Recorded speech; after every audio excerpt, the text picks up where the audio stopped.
सुमित्रा महाजन की अध्यक्षता वाली संसद की ग्रामीण विकास संबंधी स्थायी समिति ने अपनी 28 बैठकों के बाद भूमि अधिग्रहण विधेयक 2011 पर अपनी रिपोर्ट पेश कर दी। समिति ने जमीन अधिग्रहण के लिए कायदे कानून सख्त करने की सिफारिश की है। समिति ने निजी उपयोग या निजी कंपनियों के लिए भूमि अधिग्रहण करने का विरोध किया है। समिति का मानना है कि अधिसूचित क्षेत्र में जमीन अधिग्रहण अंतिम विकल्प के तौर पर ही किया जाना चाहिए। समिति के मुताबिक जमीन लेते समय ग्राम सभा और स्वायत्त जिला परिषद का अनुमोदन भी लेना चाहिए। इसे महज कागजी खानापुरी नहीं समझा जाना चाहिए। समिति की राय में भूमि अधिग्रहण पर होने वाले सामाजिक आर्थिक असर की पड़ताल के काम में गांव सभा या शहरी निकाय को भी शामिल करना चाहिए। समिति ने किसान संगठनों के साथ केंद्रीय मंत्रालयों और राज्य सरकारों के प्रतिनिधियों से अहम बिंदुओं पर विचार विमर्श किया। भूमि अधिग्रहण विधेयक 2011 लोकसभा में 7 सितंबर 2011 को रखा गया था। इसे 13 सितंबर को स्थायी समिति के विचार के लिए सौंपा गया था। संसदीय समिति ने अपनी रिपोर्ट में विधेयक से 16 केंद्रीय अधिनियमों को बाहर रखने पर ऐतराज जताया है। इसमें कंटोनमेंट, रक्षा मामले, बिजली, राष्ट्रीय राजमार्ग और SEZ अधिनियम शामिल है, जिनके तहत सरकार भूमि अधिग्रहण करती आई है। देखो, जब आप सबको इसके अंतर्गत ले रहे हो, सब स्टेट्स को आप कह रहे हो इस कानून के अंतर्गत आप काम करोगे, स्टेट के भी अपने प्रोजेक्ट होते हैं, स्टेट के भी अपने, जैसे जो रोड आप बनाते हैं, अगर उसमें जो है ट्रांसपोर्ट मिनिस्ट्री भी है रोड की, तो वो अगर है तो स्टेट भी, जैसे हमारे मध्य प्रदेश में है मुख्यमंत्री सड़क योजना भी है, तो उसमें भी लैंड लेना पड़ता, तो उनको नहीं छोड़ोगे, इनको क्यों छोड़ोगे?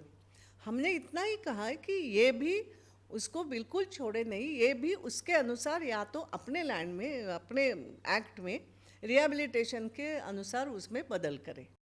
समिति के मुताबिक अगर भारत सरकार इन कानूनों के तहत भूमि अधिग्रहित करती है तो करीब 95% अधिग्रहण भूमि अधिग्रहण विधेयक के दायरे से बाहर हो जाएगा।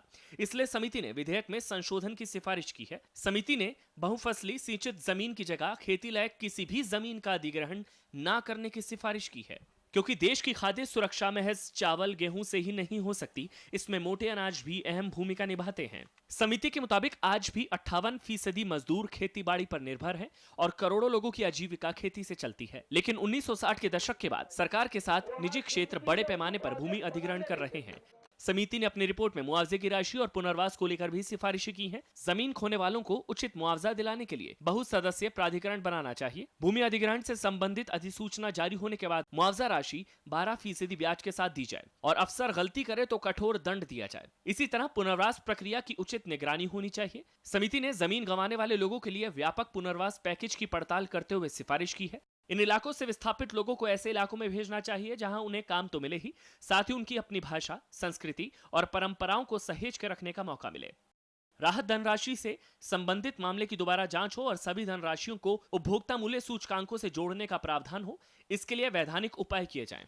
मुआवजा के निर्धारण के संबंध में एक कमीशन बने और समय और परिस्थिति के अनुसार किसानों का हित देखते हुए, स्टेट का भी हित देखते हुए, क्योंकि लैंड एक्विजिशन के माने ये नहीं है कि स्टेट की प्रॉपर्टी लूट ली जाए।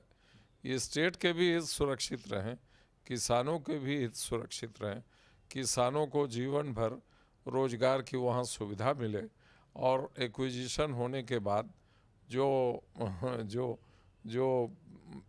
जिस काम के लिए वो ज़मीन अधिकृत की गई है वो न हो पावे 5 साल में, तो किसानों को वो ज़मीन वापस की जानी चाहिए उसी रूप में। समिति ने यह भी कहा कि जिस मकसद से जमीन ली गई है उसे बिना सरकारी मंजूरी के नहीं बदला जाना चाहिए। इसी तरह उपयोग में लाई गई जमीन को वापस करने का मामला उठाते हुए समिति ने कहा कि अगर उसका 5 साल तक उपयोग नहीं होता तो उस जमीन को वापस ले लिया जाए। स्थायी समिति ने भूमि अधिग्रहण से जुड़े मामलों की व्यापक समीक्षा की है। साथ ही सरकार से कहा है कि वह पुनर्वास और कई अन्य पहलुओं पर व्यापक संशोधन करे, लेकिन देखना यह है कि सरकार कहां तक संशोधन करती है और यह विधेयक कानून की शक्ल कब ले पाता है। अरविंद कुमार सिंह, राज्यसभा टीवी, दिल्ली।